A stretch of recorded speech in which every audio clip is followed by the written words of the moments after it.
Siamo davanti a quella che potremmo già iniziare a definire la pandemia dei non vaccinati. Purtroppo è così.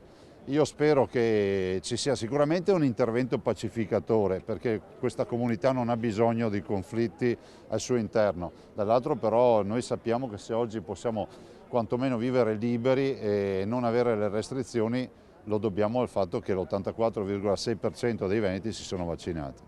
È la prima volta che il governatore del Veneto usa l'espressione pandemia dei non vaccinati, già utilizzata nelle scorse settimane da alcuni leader europei per definire quella che a tutti gli effetti è la quarta ondata. Lo fa da Padova, ospite del QAM, guardando ai numeri del bollettino regionale che per il terzo giorno consecutivo parlano di più di 1000 positività al Covid nelle 24 ore in Veneto, 1125 per l'esattezza dopo i picchi di 1077 e 1029. Toccano quota 300 i ricoveri in area non critica, resta 60 il numero di posti letto occupati nelle terapie intensive. Continuiamo a dire che l'80% dei ricoverati in terapia intensiva è non vaccinato, ma ricordo che l'80% di quei ricoverati non vaccinati rappresentano solo il 15% della popolazione, quindi sono dati importanti. Numeri sotto controllo, ma in evoluzione molto rapida, forse troppo.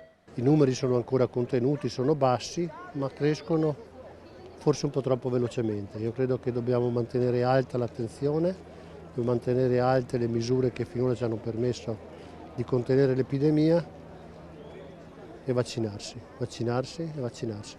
Non dobbiamo abbassare la guardia perché il passaggio in altre zone a situazioni più critiche è effettivamente molto facile. Inevitabile quindi guardare alle manifestazioni no pass del weekend, la stretta delle prefetture c'è stata, ma il problema resta proprio per la tipologia della protesta.